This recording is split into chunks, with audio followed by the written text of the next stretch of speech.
Skont is-Segretarju Ġenerali tal-Partit Nazzjonalista Chris Said, il-Partit Nazzjonalista qatt ma kritika lill-kumpanija Henley & Partners.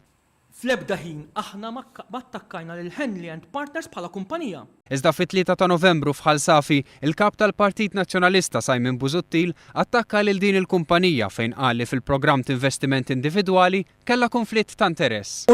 Konflitt kbir ta' interess. L-istess kumpanija privata illi tqabdet biex tiċċekkja min ser japplika għal passaport tagħna hija l-istess kumpanija li trid tbieħ il-passaport tagħna. Skont is-Segretarju Ġenerali tal-Partit Nazzjonalista Chris Said, il-Gvern mhux qed joħloq ix-xogħol u mhux qed joħroġ b'idejat ġodda biex jinħoloq ix-xogħol. Il-budget prattikament għandu baħta totali fejn jidħol ħolqien ta' postijiet ġodda tax-xogħol. Jgħid dan minkejja li l-Prim Ministru Joseph Muscat nhar it-tlieta wieġeb lill-kap tal-Oppożizzjoni li din is-sena inħolqu 2900 post tax-xogħol, meta l-medja f'dawn l-aħħar snin kienet ta' 1800.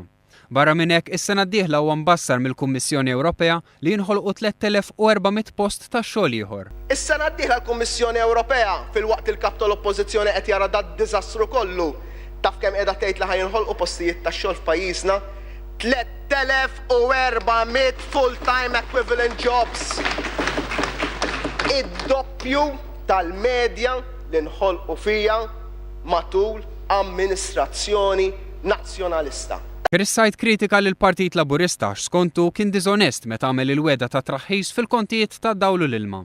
Hemm min it-tnaqqis tiegħu se jkun ta' inqas minn 25%. Minkejja dan huwa ma semmix li madwar 90% tal-familji se jkollhom traħħis ta' iktar minn 25%. 90% tal-familji il-konsum tagħhom meta taraw issa fil-kont il-biċċa li għandha x'taqsam mal-konsum ħadd ifrankaw mhux 25% iżda 30% ħadħulu qegħdin tifrankaw.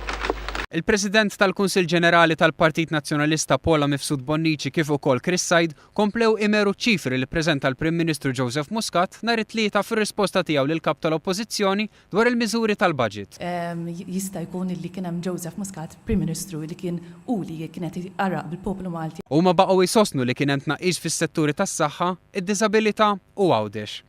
Il-Prim Ministru Joseph Muscat nhar it-tlieta xejjen għal kollox dawn il-kummenti żbaljati tal-esponenti nazzjonalisti. Naqqasna n-nefqa fuq is-saħħa. Sidnija bi 38 miljun n-nefqa fuq is-saħħa. Il-vot tad-diżabilità din is-sena ħankunu qegħdin inżiduh b'2 miljuni oħra, Sur President. Għawdex din is-sena 34 miljun, is-sena d-dieħla 37 miljun. Il-kommenti ta' Chris Said u Paula Mifsud Bonnici ħarġu f'konferenza tal-aħbarijiet fejn ħabru d-dettalji tal-Kunsill Ġenerali tal-Partit Nazzjonalista li se jiltaqa' fit-tmiem din il-ġimgħa.